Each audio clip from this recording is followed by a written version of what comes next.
Our Army of the Dead, by Will Carleton. By the edge of the Atlantic, where the waves of freedom roar, and the breezes of the ocean chant a welcome to the shore, on the nation's eastern hilltops, where its cornerstone was laid, on the mountains of New England, where our fathers toiled and prayed, with old keystones or rock bridges, with the miner's hand to wade, with the never-ceasing commerce of the busy empire state, with the country's love and honor on each brave, devoted head, is a band of noble heroes, is our Army of the Dead.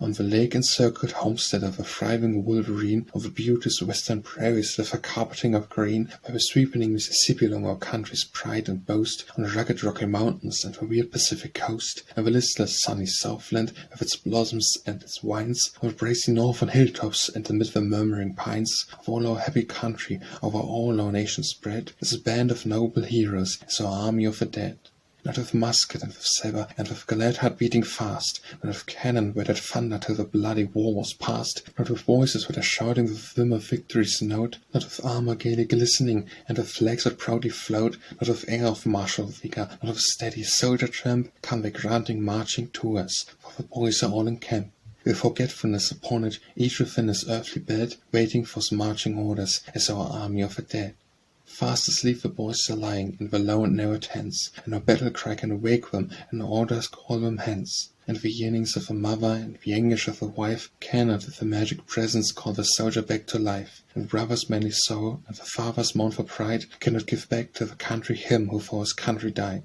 Wail for the trembling nation in its hour of trial bled, lie and wreathe its years of triumph with our Army of the Dead. And the years of earth are over, and the cares of earth are done, and reigns of times ended, and eternity begun, when the thunders of omniscience on our vaguest senses roll, and the sky above shall wither, and be gathered like a scroll, when among the lofty mountains and across the mighty sea, the sublime celestial buckler shall ring out a ryle, and shall march with brightest laurels, and with proud victorious tread, to their station up in heaven, our grand Army of the Dead.